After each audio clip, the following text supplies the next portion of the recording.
Good evening and welcome to the Drive at 5 on the IntellectualRadio.com/iHeartRadio station. I'm your host, Roman. We have a terrific show planned for you today. Please don't forget to stay tuned to IntellectualRadio.com after the Drive at 5 for Warriors Talk with Rochelle at 6 p.m.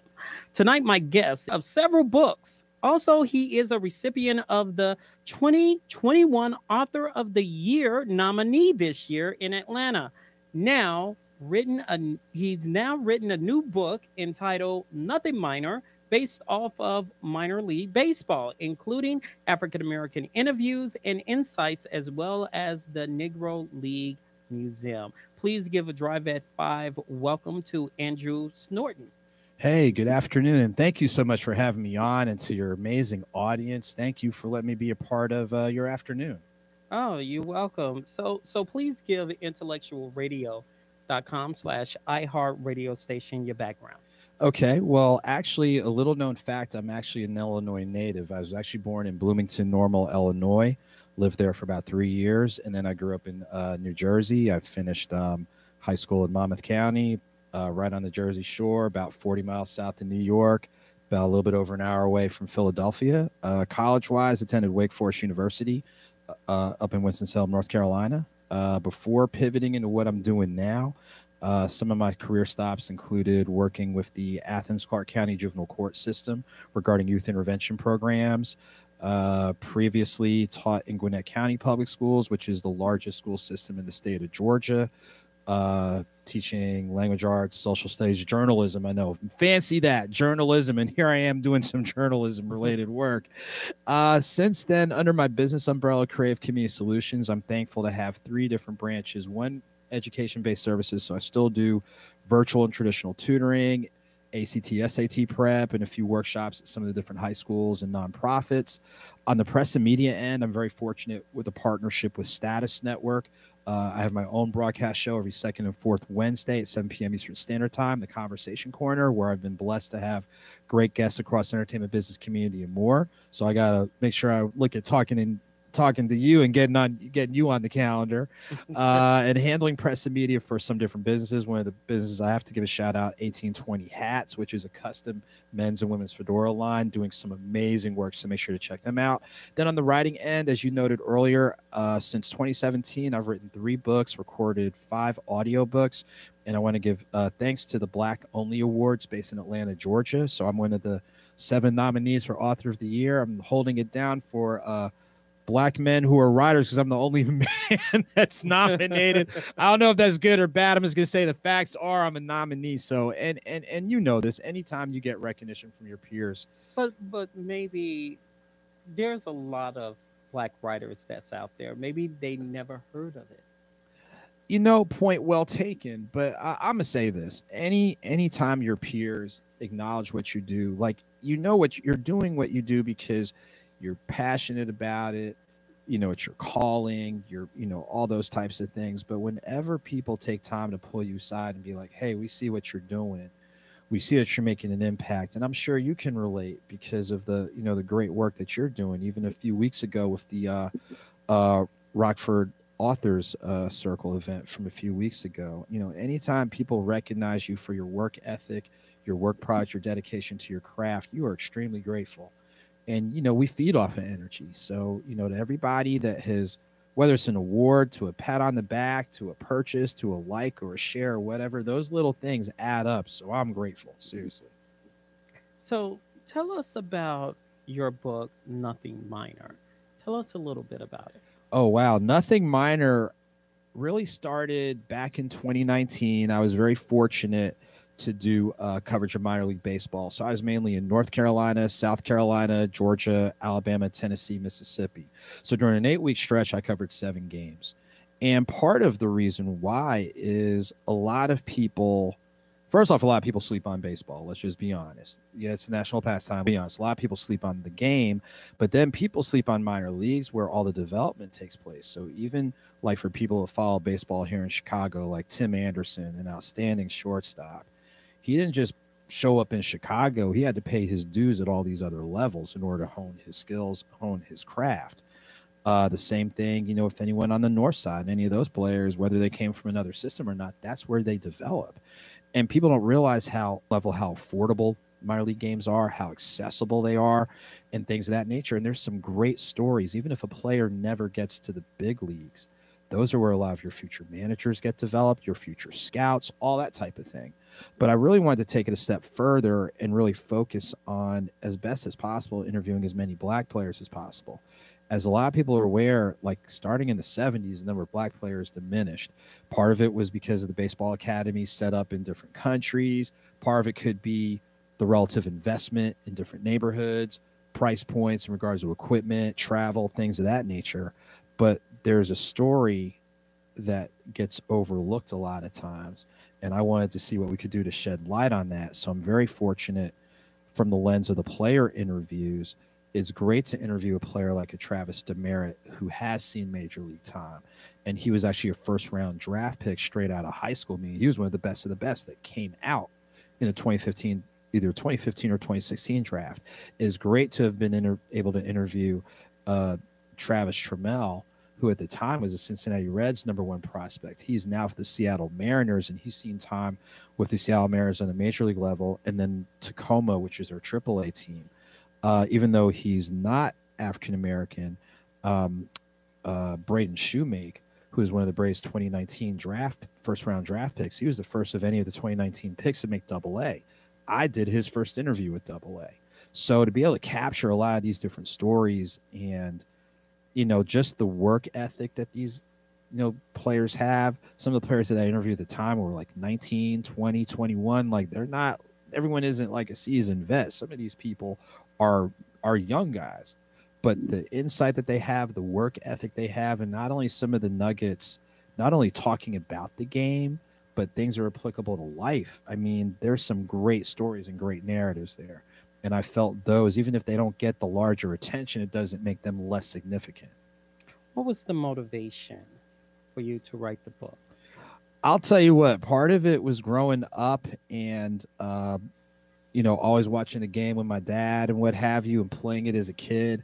Of course, I retired in high school because I had problems hitting two pitches called a fastball and a curveball. So if you can't do that, you're not going to last long. But I think it's so funny. The inspiration behind actually doing this came from, of all things, going to my high school reunion. So true story, September 2019. I'm in New Jersey, spending time with my folks. I really wasn't planning on sticking around that long, but they're like, just go and have fun. So I go out to my high school reunion, and one of my classmates asked me, when's your book on baseball coming out? And I kind of paused because I had done, you know, the news series, you know, the articles, the video interviews, etc. But, you know, when you put things out there, you never quite know who's paying attention. So a question from a high school classmate asking, when are you going to come out with your book? I'm like, what book? He's like, your book on baseball. I'm like, and me being silly, I was like, you really read the articles? Like, yeah, we like the articles and the interviews. When's the book coming out? So from that conversation in September 2019, that led to me getting everything together, making sure to have all that info together. Another key component was the insert on the Negro Southern Leagues Museum based in Birmingham, Alabama, especially with last year being the centennial of the Negro Leagues, which obviously got muted due to COVID. But you know, being able to tell that story, and what people don't understand, they have a larger set of archives than the one in Kansas City. And as a price point, if you have a group of less than 9 people, it's free to go. So when things open up, you know, safely, hey, that's a trip. And right on the same block as the ballpark for the Birmingham Barons. So ultimately, it came from a conversation. And from that conversation, it's like, let me get my fill in the blank together. And then July 2020 is when the book was released. Why now do you see fit to tell the story about African Americans playing in the baseball league? Why not tell the story of what African Americans do, baseball and otherwise? We know that there's so many of our stories that get overlooked, that get mistold, that get buried, and what have you. Can you give us an example of? Oh, just in general? Oh, a brief one. Here's a brief one: the establishment of the city of Chicago and DuSable, and how he got run out of town by the other people that established the city. Elaborate on that. okay, DeSable, a black man, one of the best known traders in this region, actually established what we call the city of Chicago. And John Baptiste DuSable. Yeah, and then I'll tell you. You said DuSable. I just want to yes, sir. clarify. And here's the thing that I think. Yes, they have the museum, but I'll tell you this. This is just me personally. I think it's an insult where they have that man's bust, because the building that's right behind his bust, it rhymes with dump, and I'm not going to elaborate any further than what I have. That's an insult. I'm just going to go ahead and say it. That's me personally. You're talking about the DuSable Museum that's located on the south side. That not the south side, but how they have that bust of DuSable, yes, right near the not like it's old WGN building, and the building that's in the background behind it is a Trump hotel. Why would you put a bust there of him? That doesn't make any sense to me. Why? I'm just saying. I mean, I could talk about what Charles drew and what he did with blood plasma. No, because a lot of times, a lot of people are satisfied for at least some type of acknowledgement instead of none at all. Look, I understand it's better to get something versus nothing, but this is me. And I'm just going to say this even personally. If someone told you your partial story and left some significant things out, I think you would politely pull them aside and be like, hey, there's some things you missed, and I want you to get the story as right as possible. And it's different when you're making a mistake due to effort versus let me just throw somebody a bread crust and say it's a whole loaf. That doesn't make sense to me. Don't come with me a stale piece of bread and say it's the entire loaf. We know that's not true.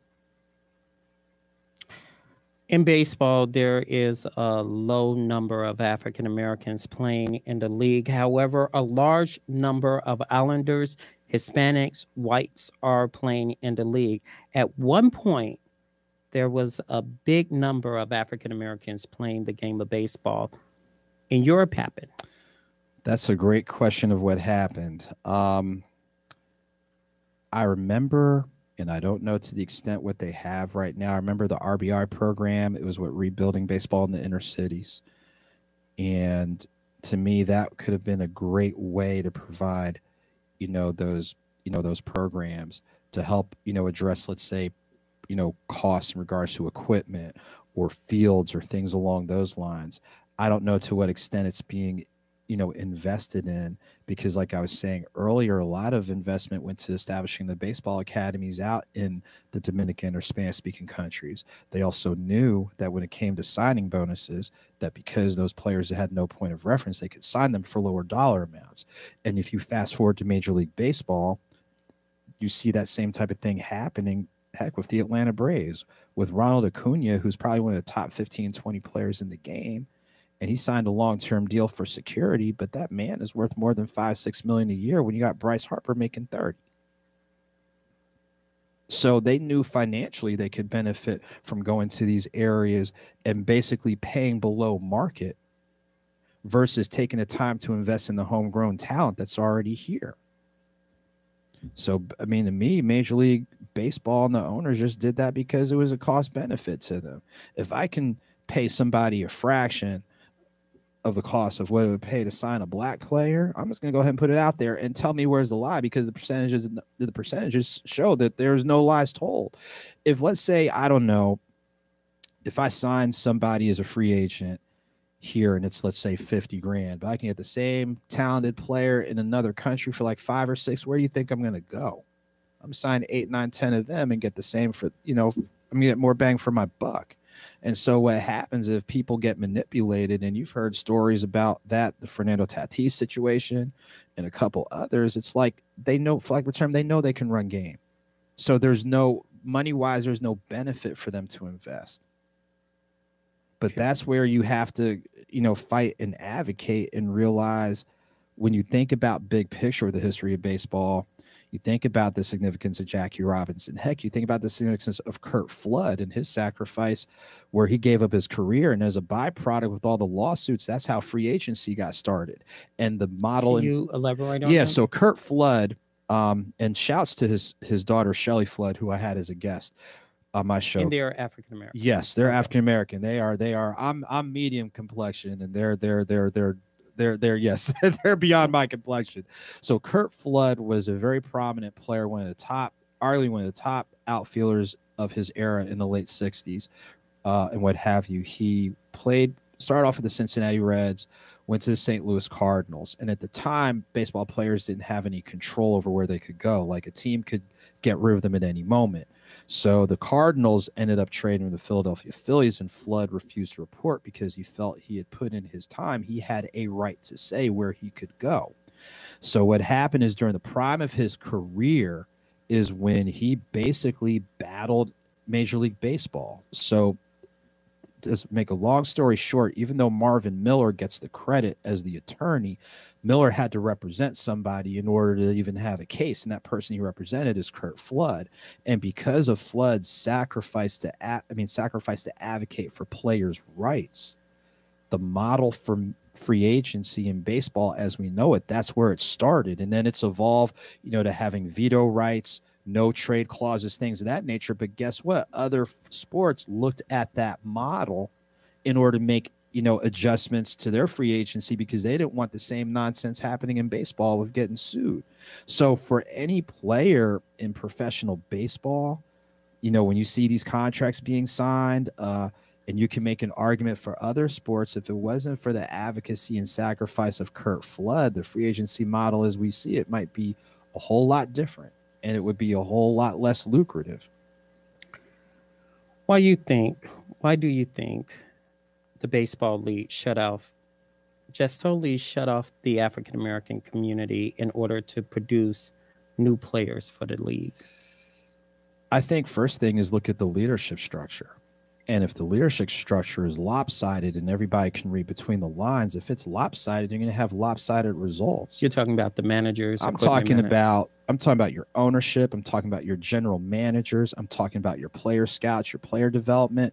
I'll just be blunt. Now you see a little bit of progress, but of these key decision makers, how many do you see? And in fact, when you really sit back and think about it, the first black general manager was with the Atlanta Braves. That was Bill Lucas, who's a Florida A&M alum. And he actually, unfortunately, he passed while he was a GM. So he passed in 1979. But the Braves minor league system, as you know, it was basically rebuilt by three people. Ralph Garr, who's in the Atlanta Braves Hall of Fame. Bill Lucas, who I mentioned is also in the Atlanta Braves Hall of Fame, and the recently passed Hank Aaron. Those three rebuilt the Braves' entire system. So that same system that produced like Tom Glavine and David Justice and all that, they're responsible for rebuilding that entire system. But again, to my point, how many majority black ownership team groups do you have in Major League Baseball? There might be one, but I don't know, and I haven't seen. How about general managers? How about presidents of these organizations? Player development, scouting. So look at the makeup of these decision makers, and they're going to gravitate towards people that look like them. That's part of the problem.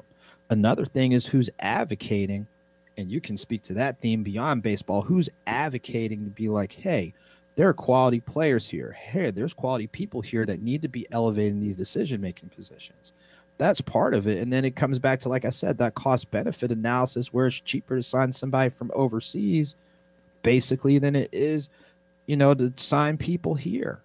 But there's pushback. They say they have diversity.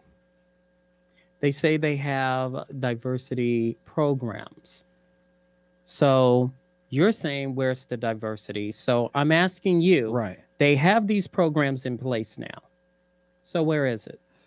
Well, if they have them in place, it's great they have them in place, but what are you doing with it? It's just like I can have a refrigerator, but if I have no food, no water in it, what benefit is it? So you can have these things in place, but do you have people in there that understand the gravity of what they can do? Are you putting people in these places and putting them in the position where they can be successful? Are you grooming success, or are you just saying we have a program to shut people up? So the question is now, who's over these programs? Exactly. And I'll just be honest. You can talk about we have these programs promoting diversity, but who's running them? Who's over them? And what does diversity look like? Seriously, diversity is such a broad thing. What does it look like? Are you looking at diversity in regards to what gender? ethnic background, age, experience?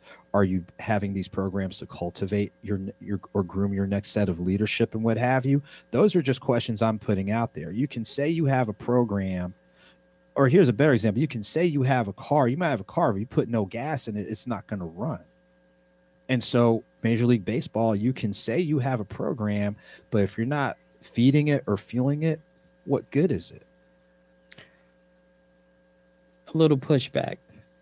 They would say, okay, you mentioned diversity is too broad. What about the terminology a person of color? Is that broad as well? In sports, because they use that a lot in sports, person of color. Mm-hmm. They use that in politics, a person of color. But in sports in particular, a person of color. What is your opinion about that? Wow, when you use a person of color, on one hand, it's. But I'm going to be biased and interrupt you. To me, I hate that terminology. I don't like it. I can't stand it. It's a lazy word, and the reason why they use it is because a person of color could mean a variety of things. A person of color could, and I know I'm answering the question for you, but for me, and I know I'm not supposed to say my opinion. It's your show. Here, it's your show. I'm just. But it ticks me off when someone says a person of color when they talk about Black issues. It ticks me off when they say, I prefer you to say Black or brown. I will prefer you to say the African-American community. I will prefer you to say Black community versus a person of color, because you can mean an Asian American. You can mean a Hispanic. You can mean a white woman in sports. To your point, person of color is a way to kind of dance around and avoid saying what it is. Black, brown, purple, polka dot. I'm sounding like what all the colors of Lucky Charms, basically. And we know when you say black or brown, that is still a powerful word that has powerful connotations. And for some, it's exposing what they have not done. You can read between the lines what I'm saying. It exposes what has not been done, what has not been resolved, what things we really don't want to go there at this point in time. It's not the right time. It's not the right place. But at some point, rubber has to hit the road and bleep has to hit the fan. And you got to be willing to have these tough and critical conversations. Otherwise, you're going to keep running in the same old circles that you're used to running into. So I say that when people say people of color, it's encompassing, but it's a way to kind of walk softly when you need to walk firmly. You talk about Black leadership. Black leadership has been MIA in the sports community, and especially with the terminology of the person of color. It's been reinvented, so to speak, for the past 5 or 6 years, and especially in the sports community. Why you think Black leadership has not spoken out about the diversity, or plain and simple, Blacks in Major League Baseball, Blacks in ownership in Major League Baseball, Blacks in general? Because a lot of people would say, well, you know, we got too much iron in the fire. But in sports, if you look at any statistics, Blacks is up there in spending money going to baseball games, is up there in basketball, is up there. So only argument you can say is hockey, but even with that, there's an increased number of Blacks playing in hockey. So you say to Black leadership allowing this to happen? That's a very good question, and that can be applicable beyond sports. I would say the number one reason why Black leadership is not really speaking to these issues, and I'll just be blunt, complacency. Think about a brief history lesson. Think about when the civil rights movement, quote, ended, when leadership was eliminated, and we know which key leader was eliminated. Others were too. Now all of a sudden it's like, we've gotten more than what we're used to. We're not going to get it any better than what we have it here. Let's make sure that we maintain, and let's not rock the boat too much. But there has to be a time where you have to take a stand. And we know historically, Black folks who take a stand, there are going to be some casualties there. But you have to understand that the reason that you're even here is because somebody took a stand knowing that they might not see the fruit of their labor. And that's a hard pill to swallow for, I'll just be blunt, that's a hard pill to swallow for some Black leaders, because there's complacency in having, look at how far we've come. But just like I spoke at St. Leo's today, you can take time to pause and celebrate from where you've come, but you can't stop there. And I think part of the problem is there's a complacency in leadership to where this is as far as we need to go. We don't need to rock the boat any further. If we stay in this zone, everything's going to be safe, sound, and secure. And some people are just afraid of just telling it like it is and what the reprisal might be. All of a sudden, I lose my access. All of a sudden, I lose my access to the suite and shaking hands, kissing babies, and taking pictures. I mean, but some people, and I'm going to say this is just to speak to leadership in general. It's a difference between having the label and doing the work behind the position. And some people get caught up in the trappings of the position because all of a sudden you're elevated. You're not like everybody else. You're a little bit more refined. You're this, you're that, and whatever. And you let that so-called success get to your head and you lose sight of the reason why you're supposed to be there. So getting back to your point regarding sports, in regards to Black leadership or Black advocacy, there has to be a consistent push to be like, yeah, there's been signs of progress and gains, but we can't be complacent with signs. We have to have something more tangible. And just like you're putting other people in these visible positions and giving them a chance to succeed or basically be mediocre, and you see that, for example, in college football with coaching or even pros, all these retreads versus somebody else has to be perfect out the gate. There has to be improved advocacy, and you've got to hit hard on these points. So whether it's, for lack of a term, the high level or most affluent, let's say Black leadership, who's say you can't pull your money together and buy in and be a part owner. Now all of a sudden you can have a little bit more leverage and control of that internal structure. Who's to say if there's a diversity program that's about developing general managers, then tap into your best and brightest men and women, Black women, brown women, just like the Miami Marlins have a woman who's a general manager. That's awesome. That's great. That's a start. But there are other probably Black women, brown women, Black men, brown men, etc., that probably have the skill set and acumen. So we need to continue to develop, give them those developmental chances so they can be the next. So again, like I said before, you can pause for a minute and catch your breath, but you can't be complacent. Otherwise, you're not going to go any further than you already have got.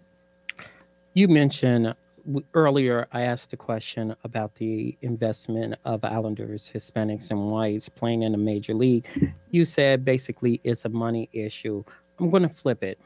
The baseball league made an investment in Hispanic communities via building baseball fields in their communities. Why is that not happening in the Black community? In no particular order, who's advocating for this? And number two, who are the decision makers? I mean, that's the simplest. I mean, I hate to sound that basic, but again, in regards to this, I'll say this exponential growth within the Spanish-speaking community, chances are you've got people from the Spanish-speaking community that are advocating and saying, here's what we need, here's why we need it. But to push back, yeah, they're already investing in their homeland. They're already investing in there. We're here.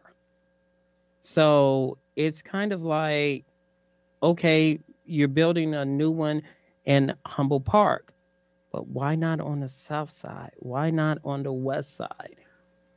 Why?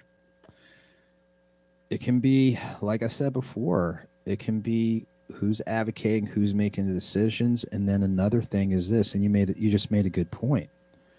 What investment are you making? And you can't say we want A, B, and C, but I'll put it like this. It's almost like when you're applying for a grant. Like when you're applying for a grant, if you're showing the work you've already done and you're saying this grant is going to put you over the top, in general, you're going to get it.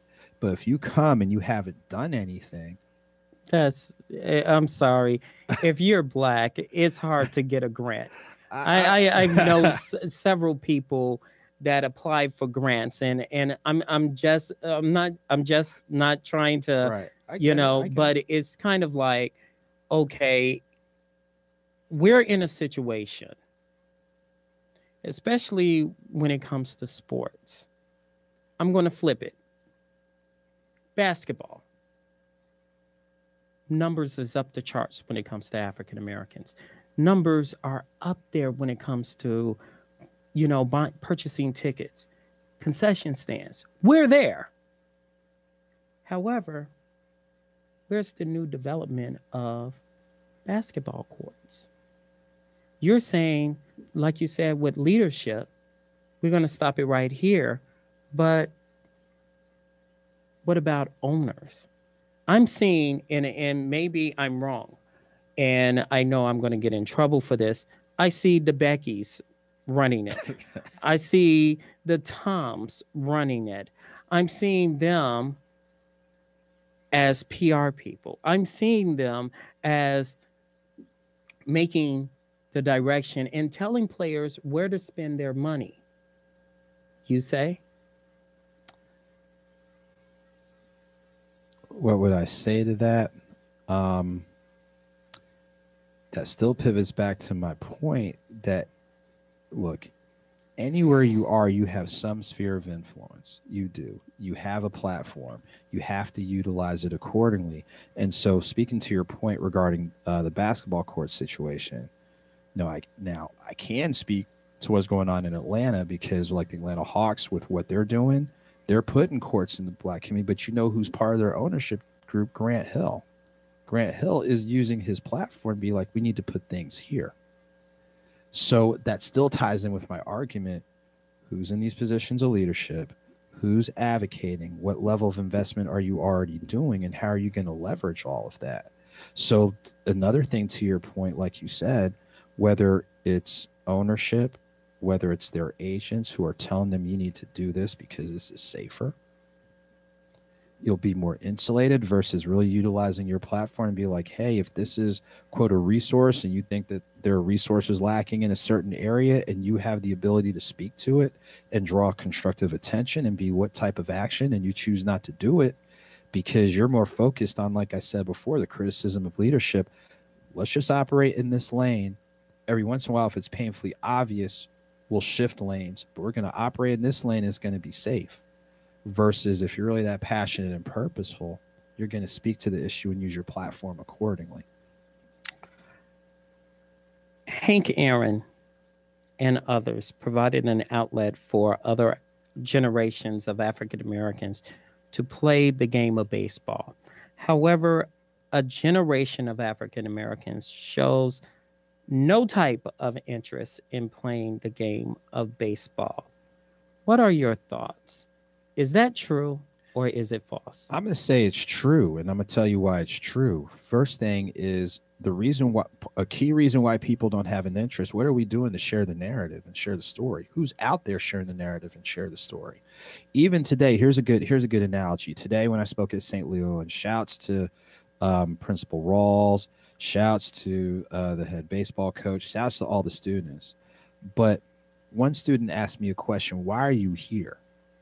And it didn't bother me that he asked me, because his point of reference is like, all right, I don't see the point why you're here. And so I made sure to articulate that. And like I said, I kind of had a real big hammer and hit that nail square on, so it answered his question.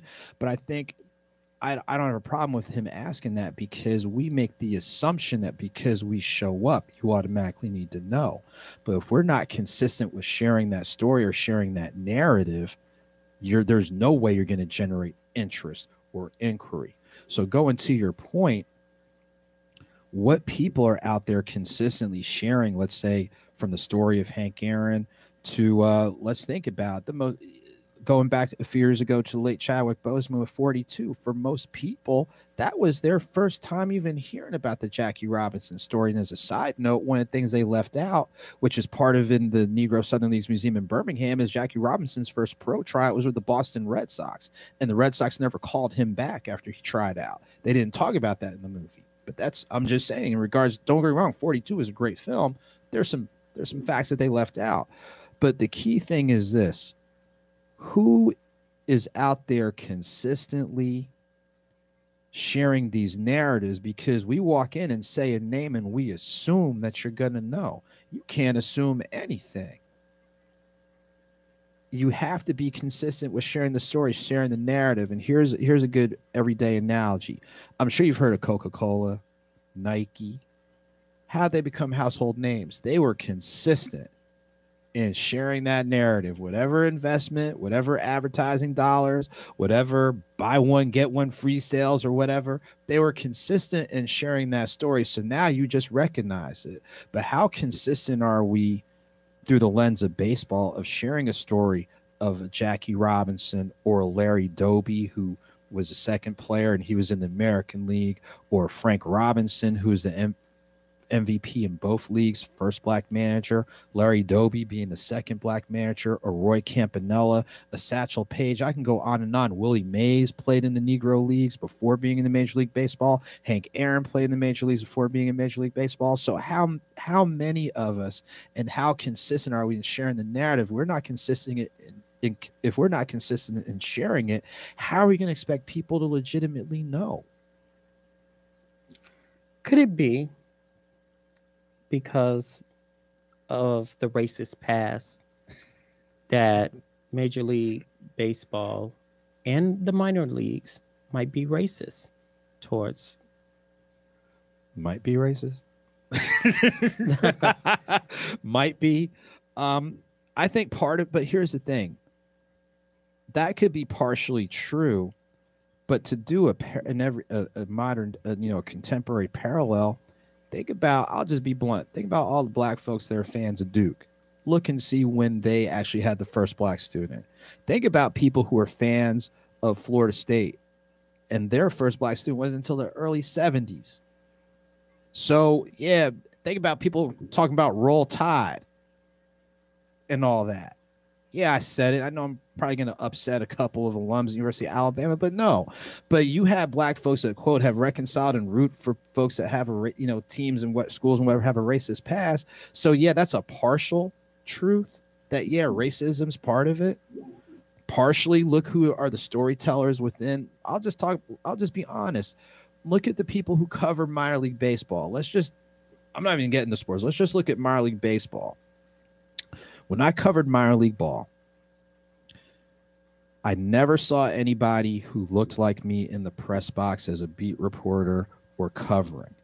When I was out there doing photography, I would see like the camera crews, and every once in a while they're contributing. One of the photographer who contributed for a couple of the chapters, Emery Rose photography, but I didn't see anyone that looked like me.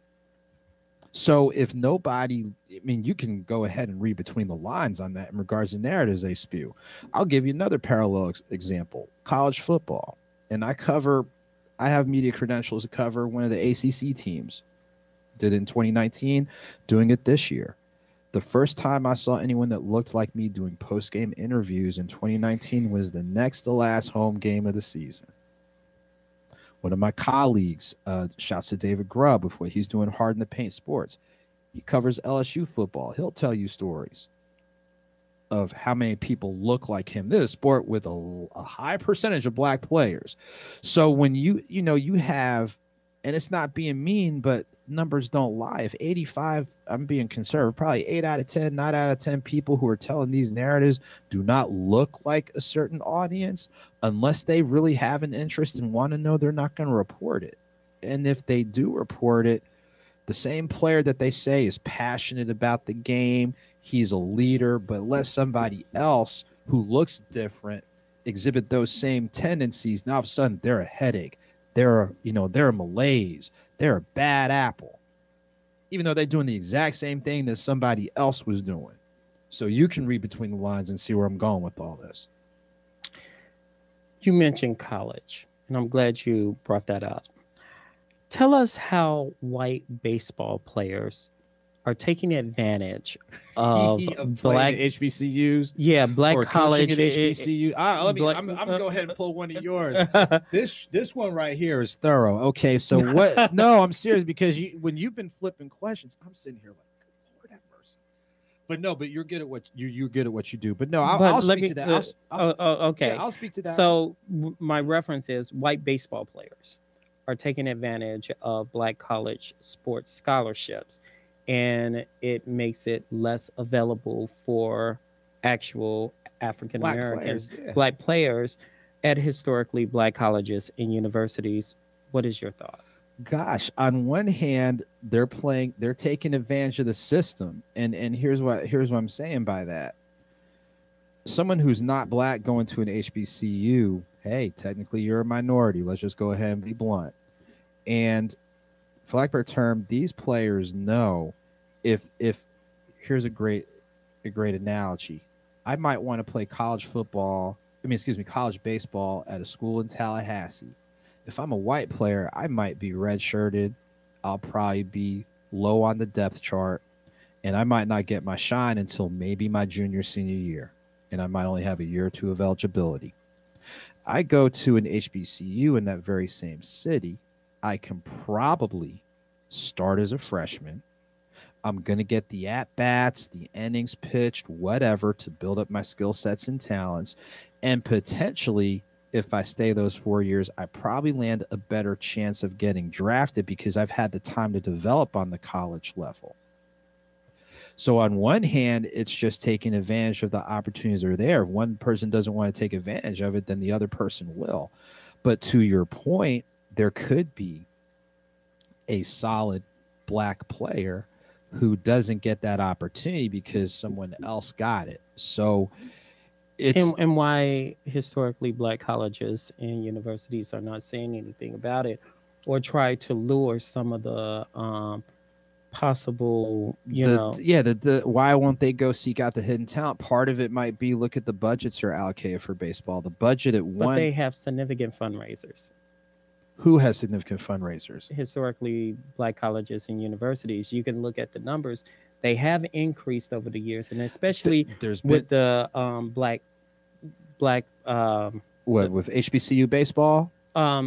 No, with HBCUs, period. Like in general, like with the giving numbers. The giving numbers, but why they're not saying, hey, we can develop you, so forth and so on, take advantage of this. Okay, part of it is this, again, the decision makers, and is it a priority? And so let's think about it. If I'm a head coach in HBCU, I'm trying to fill out the roster. Okay. So let's say, for example, I don't know what the recruiting budget is. I guarantee it's not going to be the same as college football and college basketball. That's going to be at any school. So let's say I don't have the recruiting budget. So now all of a sudden, how can I maximize the budget, or how can I advocate for more funding? So let's say while that conversation is going on, you're trying to fill out your roster. And of course, you're trying to fill it out with players who fit your style of play, teachable, coachable, etc. And if you feel like, real or imagined, there is a lack of players in your community, then you're going to go to other communities and go ahead and cherry pick, for lack of a better term. But that comes back to one of the bigger questions you asked earlier in regards to what is being done to cultivate and develop this level of talent that's already there so it doesn't drift to other sports. Who is making it a priority? Who's advocating for these types of things? Who's making decisions about these types of things? Is this really important and significant? And what have you? Those are questions you have to ask leadership. But to me, and I'll just be honest, if I'm in an HBCU, if I'm in a leadership position at an HBCU, just by default, my priority is to go ahead and provide access to resources and opportunities for black men and black women. That's why HBCUs were established. Okay. It doesn't mean you exclude anybody else, but your primary reason and focus is to provide access to resources and opportunities. And if let's say through the lens of student athletics, just as much as we, hoot and holler for college football, for college basketball, we need to do so not only for college baseball. Let's just be blunt, even on the gender level, we need to advocate for women's basketball, track, soccer, field hockey, whatever. These are gateways and opportunities for people to go ahead and get the collegiate experience and leave with their paper and be an asset and a resource to their communities. And if you're talking about, the blacker the college, the sweeter the knowledge, you have to look at, based on all the available avenues and lanes, what can we do to invest so we capture as many people as possible, so we cultivate as many people as possible, so they can be the difference makers, the game changers, the new decision makers that we're lacking. I'm going to switch subjects. Right now, you talked about the press.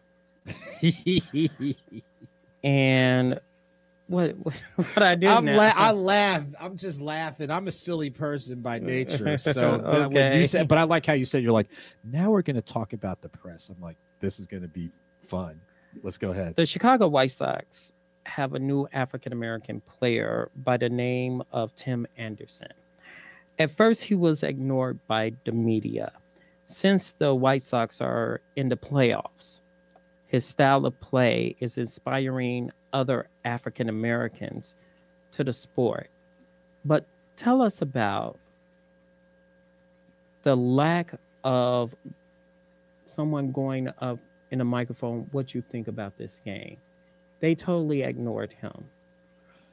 Tim Anderson is getting more press now than he ever has, but he should have been getting his press sooner.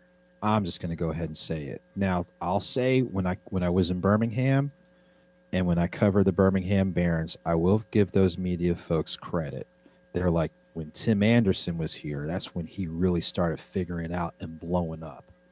When he was in Double-A, it's like he really started putting everything together. Now, I'm a Yankees fan, all right? I'm going to go ahead and say it. However, being a fan of the game, Tim Anderson is easily one of the top 5 players at his position.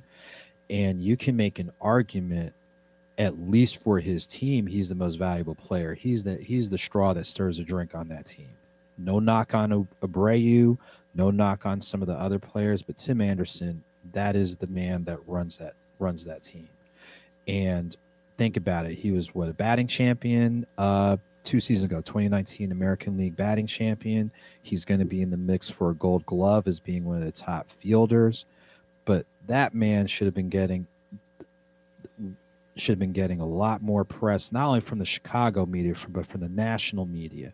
And I'll just be blunt. The biggest national media spotlight he had is when they did that Field of Dreams game against the Yankees. He hit the game-winning home run. And it was obvious they had to talk to him. But Tim should be getting more press. But this is where if I'm the press and media people for the Chicago White Sox, I'm plastering that man's face on every ad possible. Yeah, you've got to showcase the team, but Tim is the face of the franchise right now.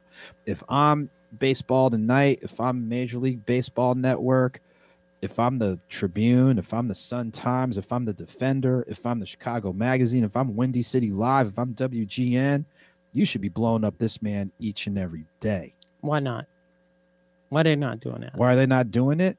I'm gonna go ahead and be brutally honest about what happens at the Tribune, the Sun Times, and all these other places. We know who makes the decisions as to what stories get run. We know who makes decisions on how the stories get run, and ask yourself, what is their demographic? You know the answer to that. What's their demographic? What's their background? And they don't necessarily see it or recognize it. So that comes back to, if I'm the White Sox, that man is the face of the franchise. If I'm these other outlets, and if we're talking about a national story, which the Chicago White Sox are a national story, among one of the teams who first clinched their division, probably going to end up finishing probably maybe second overall in the American League, which means they're probably going to be hosting a playoff series. Actually, they're first. They clinched it. They clinched, so they're overall. They have a better record than Tampa Bay. Yes. Okay, so come on, they're going to be the top overall team. Basically, the road to the World Series is going to go through Southside. that should be already a story. And then if they dig deeper, well, who's the team leadership? Tim Anderson needs to be front row center each and every time. So again, it comes back to who the decision makers are, who's advocating for this person, and things along those lines and what have you. But no, Tim's a great player. He is. Is he a future Hall of Famer? Yes or no? If he stays healthy, yes. I will say this. He potentially, I'm put to like this. We just saw someone get enshrined a few weeks ago by the name of Derek Jeter. Mm-hmm. Jeter was able to make the Hall of Fame because, number one, look at the teams that he was on and look at how he performed in those primetime moments. I'm going to go ahead and say this, and I mean, Yankees fans, you get mad at me, so what? I'm a Yankees fan, but I'm a baseball fan too. If Tim Anderson stays healthy and is able to be in a competitive situation where the only thing he has to do is do his job and lead, Tim Anderson potentially can be in the Hall of Fame. Based on what I've seen, the only thing that can derail him is basically if he's not healthy. What you want your readers to get out of your book? Out of Nothing Minor, let's start beyond the game. That we're needed in different spaces and places. You know, sometimes you might have to be the first, even in this day and time, the first or the only one. But in doing that, you are breaking ground just like other people broke ground for you to be in the spaces and places you're in. And we know that, you know, to varying degrees, it's about optics. So hopefully that black man or black woman can see, here's a black man that was covering a sport. I have the capacity, if I choose to do it, to cover. And if they can cover it better, so be it. If I can be the bridge, then they can be the people that walk over the bridge and strengthen that bridge. Even in regards to photography, I've been blessed, whether this book and other projects, to work with black female photographers. So now if there's another black woman out there, it's like, I see her doing it. I'm capable of doing it too. So from that standpoint, but in regards to the game, that our presence is needed. There are quality players, there are quality people, and there's quality things that can be done. Just be willing to choose to do it. Very quickly, getting a hard wrap. Please give IntellectualRadio.com/iHeartRadio station where they can get in contact with you and purchase the book. Sure. They can get in contact with me on social media at Facebook. If you add the page author, AUTHOR, author Andrew Snorton. Instagram, Twitter, and YouTube, author A. Snorton. When you add me on Instagram at author A. Snorton, click on the link in the bio. That'll take you to my press and media. You can navigate through the website accordingly. Nothing Minor is actually available on Barnes & Noble online, Amazon online, and you may also email me at authorsnorton@gmail.com for autograph copies, speaking requests, things of that nature. Thank you, sir. And I want everybody to know he flew all the way from Atlanta to be here in the studio. Actually, I'm going to pivot real quick. Right. I flew from Atlanta to Los Angeles to do an event and then flew here from LA yesterday. Yes, right. Sir. Just to do this interview. So thanks a lot. And don't be a stranger to the Drive at 5. Thanks to Earl Winfrey, our executive producer. Wanda, who's behind the scenes. You guys have a wonderful week.